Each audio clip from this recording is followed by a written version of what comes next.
Julien Laurent, Nader Manua, all with us in studio on Premier League Sunday, alongside Chris Coles for commentary at Turf Moor is Leon Osman. Afternoon, Leon.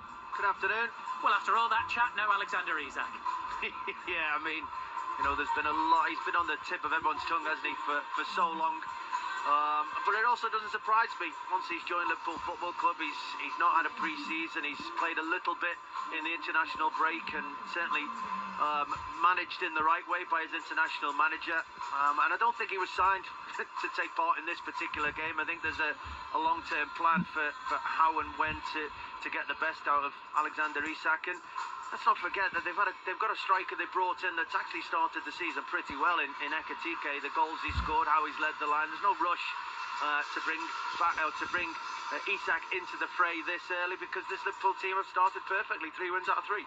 And I think Arne Slot said it really well in his press conference. He said, we didn't sign him for 2 weeks, we signed him for 6 years. There's plenty of time, and like Leon just said, the team is in good shape. Even if they haven't been at their best, they're still the only team that have won 3 in 3, and they've got Ekitike, who's played really well. So only the first 2 games against Arsenal, it was difficult for everyone in that game. But so the worst thing that could happen is that you rush him and then he gets injured because he hasn't played for 3 months. Really, even to play with Sweden in the international break for 80 minutes like he did was very risky from them, and they were losing to Kosovo. So in a way, I can understand why Jordan Thomason had to kind of play him on a little bit, but that was a massive risk, because imagine if he gets injured now and he's out for 2 months.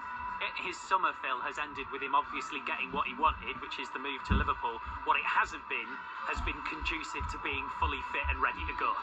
Yeah, I can see why he's not in the squad today. He's got to get up to speed. He's not had that level of competition in his legs for the last 5-6 weeks, however long this saga's gone on for.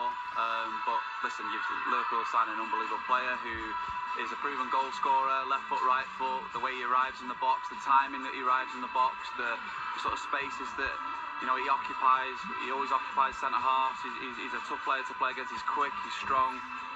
He'll score plenty of goals, and he's a terrific signing.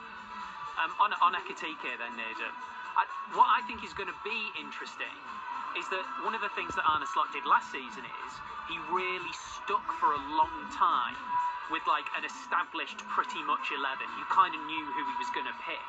I wonder if that changes now, because someone like Hugo Ekitike, he's not going to just sit on the bench, is he? That's a good question, Oh, he is. It's a good question. I think it depends how he sees them. If he sees them as being just incredibly similar, then it is one or the other. But I think they probably have skills in which way they could adapt to, say, Liverpool could adapt the way that they play. Because, for example, we can all assume that the right-hand side kind of speaks for itself. I think Mohamed Salah has basically been Liverpool's right forward for as long as he's been there, basically. But maybe there is scope to change things a little bit on the left, to someone to play off the left, maybe involving Kirk, say, going a bit higher up on that side. When they have, say, they could play Gomez at right back and they could have a defensive 3 from that standpoint. He has options, and I think those options will be important, because as we're seeing, say, around the league with teams like Arsenal, for example, the depth can give you different looks in terms of how you want to play against the opposition. So I don't think it's, in my mind, as it stands, a case of either or. But I think, essentially, like, when you look at it, Newcastle wanted to have both players playing alongside each other. So it's not impossible that they have the traits which can sort of be on the pitch at the same time. I actually think, sorry, Jules, I actually think that it is pretty much either or. I know that they could potentially go maybe Vert off the left and play sort of, try and do 2 up front, but that doesn't seem to suit Liverpool. I think definitely it's either or. I was looking at the Opta stats and how the 2 players compared. According to Opta, they are an 84% match in comparative play. That's how similar they are in styles and goal scoring and the way they run in the areas that they operate in. So I do think that Liverpool have just made sure that they've got 2 options up top. If, for instance, they only had Ekitike, then if he gets injured, Liverpool may then have to change the style. But they won't now. You now know what Arne Slot wants. He wants a number 9 that threatens him behind, that leads the line, that is a real goal threat.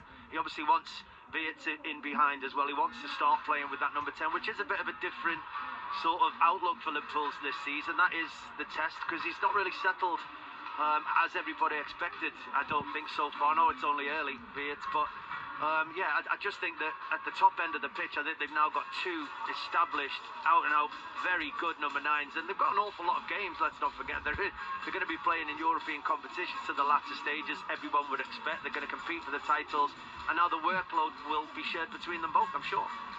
Yeah, I agree. I totally agree with what Leon said. I think it's one or the other.